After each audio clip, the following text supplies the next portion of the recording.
Hey, have to show myself at the start of everything because that's the cheapest way to add the human element to the video that YouTube now requires as part of their anti-AI slop filter. Or down below along with the YouTube super thanks button or whatever. If you want to support me, only do so if you actually can.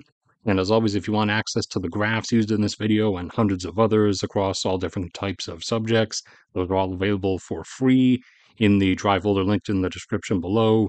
So it's time for the monthly update on oil production levels from non-OPEC members. OPEC numbers get released separately. Angola, a former OPEC member who left about a year and a half ago, actually 2 years ago now. They peaked in the past at about 2 million barrels per day back around 2010 or so, and had since declined down closer to 1, but with the addition of a few new modestly sized fields offshore, they are recovering back up a little bit, but it's not going to be enough to keep them above 1 forever. And this time they came in at 1.14 million barrels per day. Azerbaijan also peaked around the same time back then at about 1.1, right around where Angola has declined down to now. And Azerbaijan has declined down halfway now, down under 50% of where they peaked. This month, they actually stopped their decline a tiny bit and bumped back up by a whole 1,000 barrels per day from 547 back up to 548.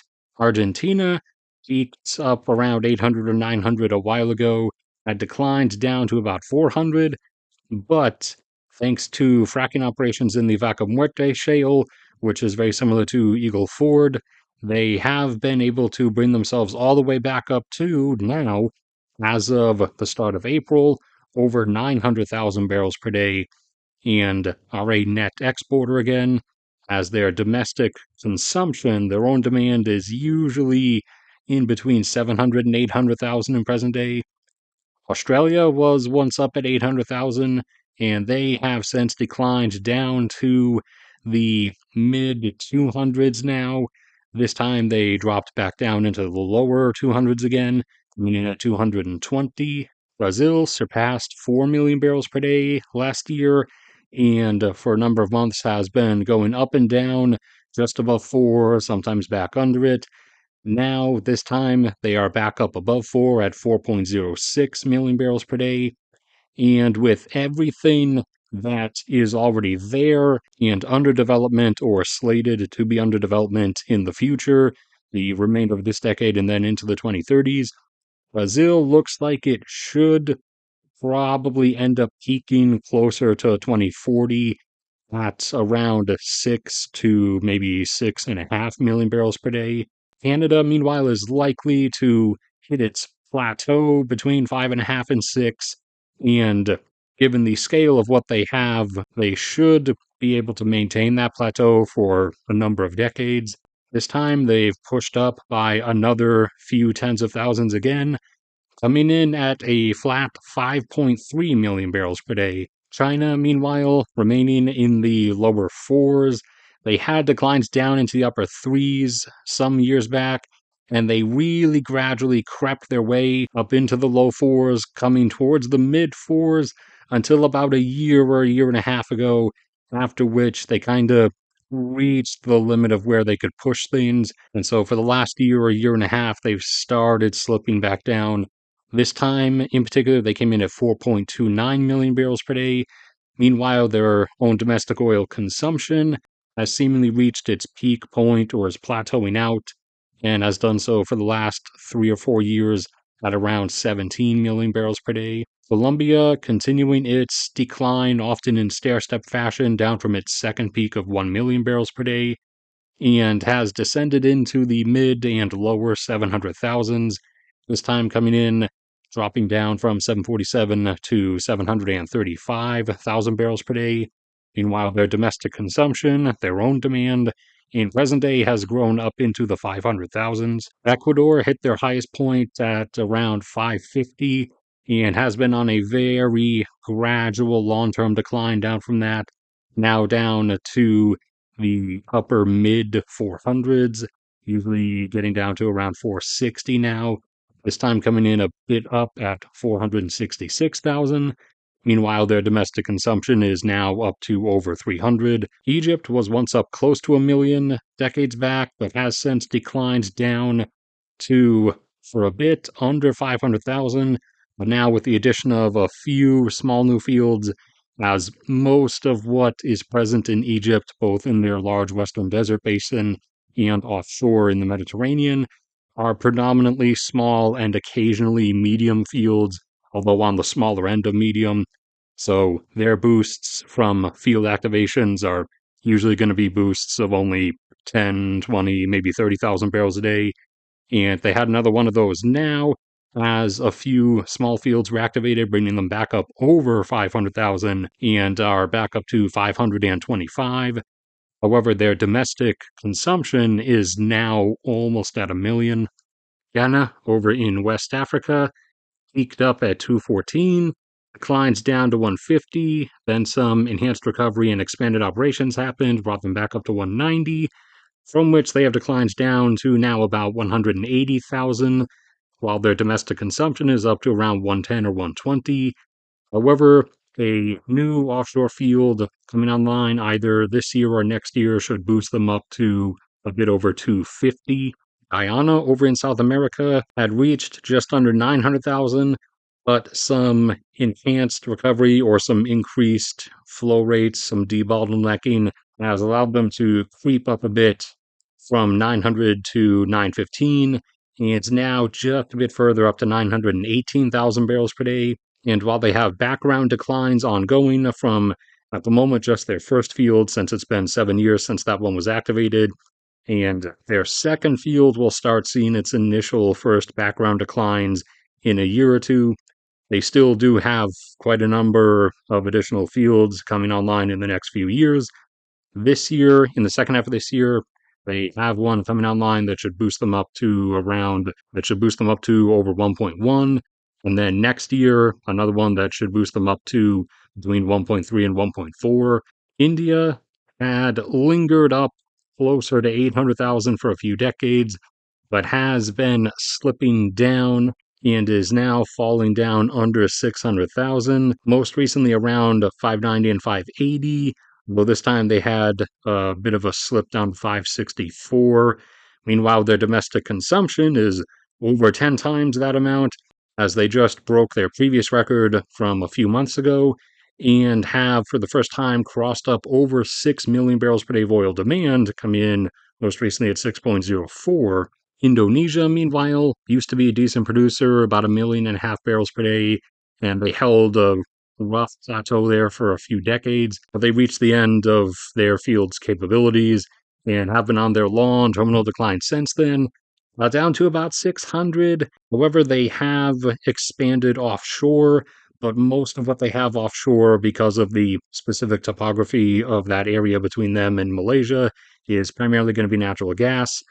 But there is still some oil there in the offshore areas as well, and they have found a few small fields, some of which have now been activated and have boosted them a little bit back up over 600, first up close to 610, and now back up to 630,000, although still far short of where their domestic consumption is now, as their own demand has reached on average between 2.2 and 2.4 million. Kazakhstan back up over 2 million after slipping down a few months ago because of a massive fire that broke out at some of their Tengiz facilities. Now they're back up over 2 million, previously coming back up to 2.06. Now they're back up over where they were before the fire started and have hit a new record high of 2.24 million barrels per day. Malaysia had fallen down into the mid 400s, but they have started enhanced recovery operations at existing fields and bringing online new fields, a lot of which are natural gas fields, but they have enough condensate and accompanying oil to boost Malaysia's total production levels. And they first jumped back up to around 530 or 540, and now additional ones have, as of the start of this month, boosted them back up to 570. Mexico was once a decent producer, over 3.5 million barrels per day decades back, but they've since declined down into the upper ones. However, have managed to stay in the upper ones for about a decade now, avoiding falling further. This time in particular, they came in at 1.74. Norway, once up around 3.5 million at the height of their North Sea production, dropped down to 1.5.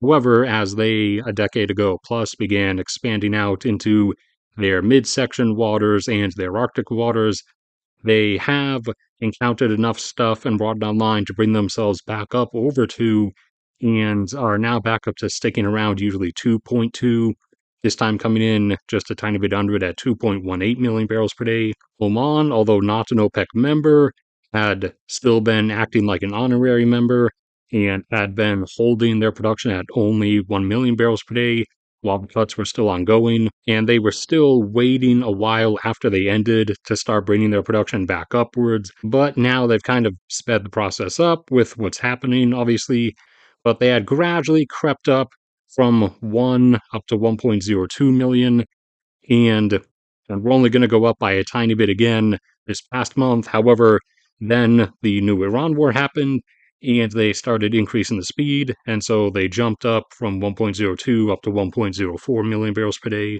Qatar, in the Persian Gulf, in the middle of everything, used to be an OPEC member, but they left years ago, and they were holding a plateau at about 1.3 or so before the war started. Now, however, they have dropped their production down by quite a bit, down to 530,000, as their own domestic consumption is usually around 360 or 380, and they're still pumping out some bit on top of that because the Gulf nations still do have to refine and constantly give additional fuel to all the tankers and ships that are stuck in the Gulf just sitting there as their fuel supplies, even if they're only burning enough to generate power on board and they're not moving, the fuel they have on board is still not infinite, obviously. Russia, before invading Ukraine, was almost up to 11, and they would have naturally peaked around this year, around 2026, up at like 11 and a half, maybe close to 12. However, because of the Ukraine invasion and all the outside oil industries pulling out, and Russia's domestic oil and gas industry not being able to hold everything together all that well, plus now all of the constant damage from drone and missile strikes from Ukraine, Russia has seen their production drop further and further and had gotten down to 8.5, bounced back up to between 8.6 and 8.7, had to shut a few 100,000 barrels per day down a month back because of a particularly large wave of drone strikes and attacks, but had been bringing production back up and was likely just under 8.5 up until these most recent, even bigger waves of drone and missile strikes. So there's a fair chance that they're going to have to curtail an extra bit of production again. But they most recently were likely back up to just under 8.5 or so. Turkmenistan peaked in the 200,000s. They had slipped all the way down close to 190, but over the course of last year and the first few months of this year, they have been gradually managing to increase their output by just a bit and have continued this year so far, bringing it up by another few thousand, up to now 205,000 barrels per day. The UK, once up close to 3 million, has gone all the way down to only between 600 and 700,000, and they do not have a huge amount of remaining offshore territory that is still unexplored like Norway does.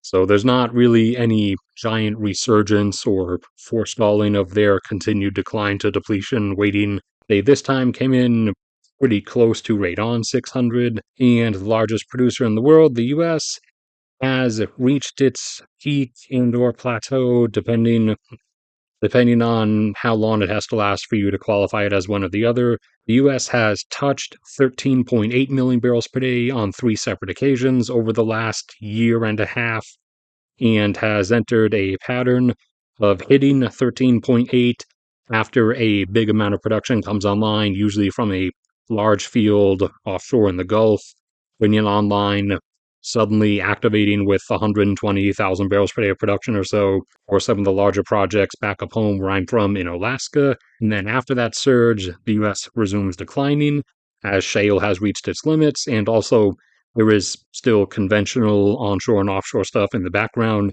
that was already declining anyways. And the decline has varied, it seems to be it seems to most consistently be anywhere between 10 and 20,000 barrels per day of production per week, interrupted occasionally, of course, by a sudden jump upwards from some large new projects. 13.8 for the third time. It has, over the last 2 or 3 months, dropped down now to 13.6. We're actually a few thousand under 13.6 million barrels per day. And although their current production is not high enough to usually qualify for the list, I want to include them this time just because it's decent development news.